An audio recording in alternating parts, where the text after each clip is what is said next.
2017 সালে শোভন চ্যাটার্জির করা ডিভোর্সের মামলা খারিজ করল আদালত।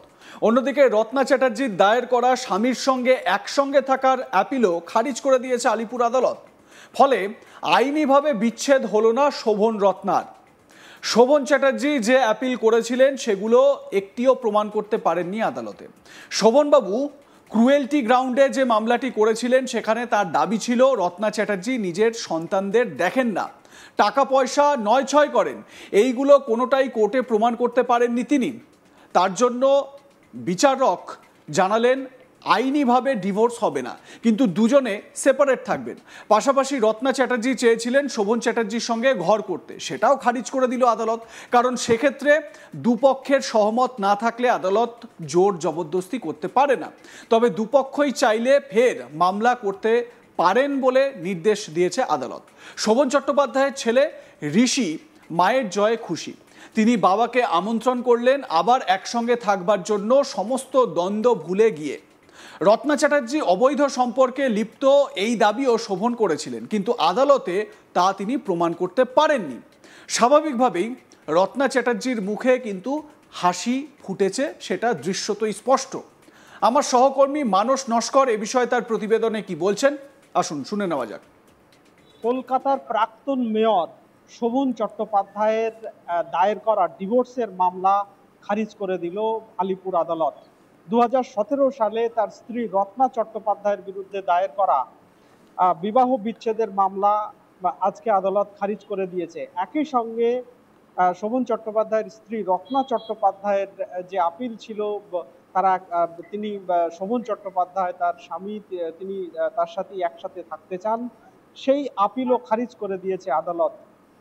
তবে বিচারক দুপক্ষকেই নির্দেশ দিয়েছেন তারা চাইলে ফের নতুন করে এই বিষয়ে মামলা দায়ের করতে পারে। প্রসঙ্গত আদালতের কাছে শোভন চট্টোপাধ্যায় দাবি করেছিলেন যে তিনি তার স্ত্রী রত্না চট্টোপাধ্যায় তার সঙ্গে নৃশংস আচরণ করছে, রীতিমতো মানসিক নির্যাতন করা হচ্ছে তাকে। তিনি তার অনেক বয়স হয়েছে, তিনি কোয়ালিটি অফ লাইফ চান, তিনি শান্তিতে থাকতে চান এই বয়সে, তিনি কোনো রকম ঝামেলায় জড়াতে চান না। একই সঙ্গে শোভন চট্টোপাধ্যায় অভিযোগ করেছিলেন রত্না চট্টোপাধ্যায় সন্তানদের ভালো করে দেখাশোনা করেন না। একই সঙ্গে তিনি সন্তানদের ভরণ পোষণের যে খরচ দেন সেই টাকাও ঠিকঠাক খরচ করা হয় না। এবং রত্না চট্টোপাধ্যায় তিনি অবৈধ সম্পর্কে লিপ্ত এরকম অভিযোগও, গুরুতর অভিযোগও করেছিলেন শোভন চট্টোপাধ্যায়। যদিও এই সমস্ত অভিযোগের একটিও তিনি আদালতের কাছে তথ্য প্রমাণ দিয়ে প্রমাণ করতে পারেননি।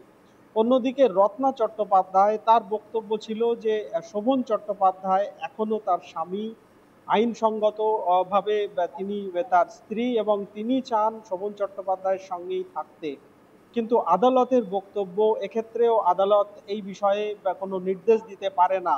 তার কারণ এই বিষয়টি একেবারেই পারস্পরিক সহমতের ভিত্তিতে হতে পারে, সেক্ষেত্রে আদালত কাউকে জোর জবরদস্তি করতে পারে না এবং সেই জন্যেই আদালত এই বিষয়ে কোনো নির্দেশ দেবে না বলেই মামলা খারিজ করে দিয়েছে। তবে দুপক্ষকেই স্বাধীনতা দেওয়া হয়েছে, তারা চাইলে ফের নতুন করে মামলা দায়ের করতে পারেন।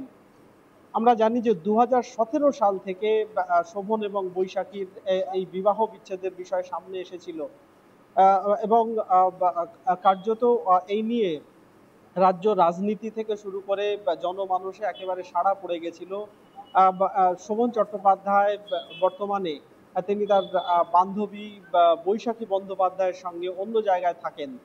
তা সত্ত্বেও এখনো এই আজকের এই নির্দেশের পর শোভন চট্টোপাধ্যায়ের ছেলে তিনি আহ্বান জানিয়েছেন তার বাবাকে যাতে তার মায়ের সাথে যে পুরনো সম্পর্ক সেটাই যাতে ফের পুনরায় তারা যাতে শোভন চট্টোপাধ্যায় যাতে ফিরে আসেন এবং মায়ের সাথে থাকেন, শান্তিতে তারাও থাকতে চান এবং শোভন চট্টোপাধ্যায় যদি তার মায়ের সাথেই পুনরায় থাকেন তাহলে সেই বিষয়েও তারা স্বাগত জানিয়েছেন। প্রসঙ্গত এই বিষয়টি কলকাতা হাইকোর্টেও গড়িয়েছিল। কলকাতা হাইকোর্টে মামলা গড়ালেও শেষ পর্যন্ত কলকাতা হাইকোর্টের বিচারপতি বিষয়টি আলিপুর আদালতকেই নির্ধারণ করার বা আলিপুর আদালতেই এই বিষয়টি নিষ্পত্তি করার আদালতকে নির্দেশ দিয়েছিল।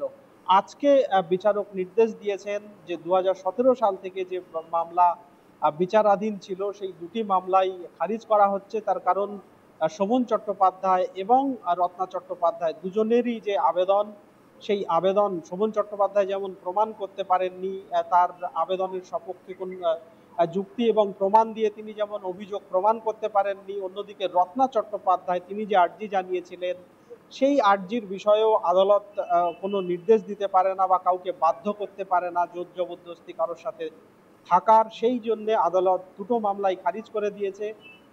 তবে দুপক্ষকেই স্বাধীনতা দেওয়া হয়েছে, তারা পুনরায় এই বিষয়ে ফের আদালতে চাইলে মামলা করতে পারে। এদিনের এই নির্দেশ বা এদিনের এই রায় থেকে এটা স্পষ্ট যে এই মামলা, এই ডিভোর্সের মামলা, শোভন চ্যাটার্জি এবং রত্না চ্যাটার্জির এই যে ডিভোর্সের মামলা, এই মামলা যে এখানেই শেষ হয়ে যাবে এরকমটা কিন্তু নয়। তার কারণ এরপর তারা দুজনেই বলা যায় কার্যত তারা দুজনেই কিন্তু আবারও আইনের দ্বারস্থ হবেন। কারণ দুজনেরই কিন্তু এই মুহূর্তে মানে বিশেষ করে শোভন চট্টোপাধ্যায় তিনি তার স্ত্রী রত্না চট্টোপাধ্যায়ের সঙ্গে থাকতে চান না, তিনি তার থেকে মুক্তি চান, ডিভোর্স চান। রত্না চট্টোপাধ্যায় কিন্তু তার সঙ্গে থাকতে চান, শোভন চট্টোপাধ্যায়ের সঙ্গে তিনি থাকতে চান। তবে আদালত আজকে যেই বিষয়গুলোকে মাথায় রেখে দুজনেরই আর্জি বা দুজনেরই যে অ্যাপিল, সেই অ্যাপিল খারিজ করেছে সেটা আমার সহকর্মী আপনাদের সামনে তুলে ধরলেন বিস্তারিত।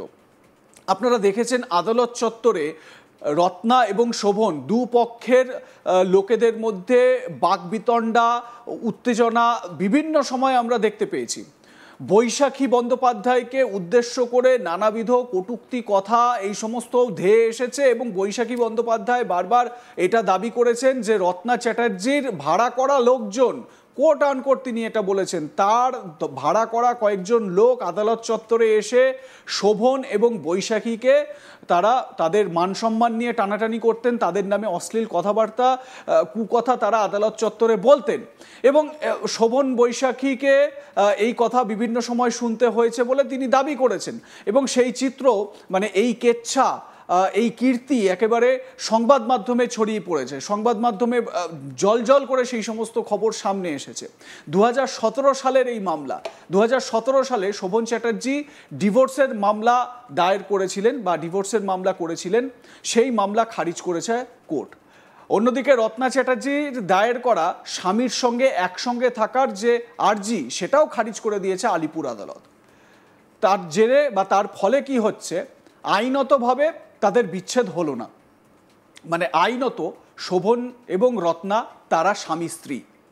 শোভন চ্যাটার্জি যে অ্যাপিল করেছিলেন সেগুলো একটিও প্রমাণ করতে পারেননি আদালতে। শোভনবাবু ক্রুয়েলটি গ্রাউন্ডে যে মামলাটি করেছিলেন সেখানে তার দাবি ছিল রত্না চ্যাটার্জি নিজের সন্তানদের দেখেন না, যদিও সেই সমস্ত কিছুই শোভন চ্যাটার্জি প্রমাণ করতে পারেননি। আপনাদের মতামতের বিষয় কি জানাতে ভুলবেন না। দেখতে থাকুন আজ তাক বাংলা, সাবস্ক্রাইব করুন আমাদের ইউটিউব চ্যানেলটি, বেল আইকন প্রেস করুন নোটিফিকেশন পেতে।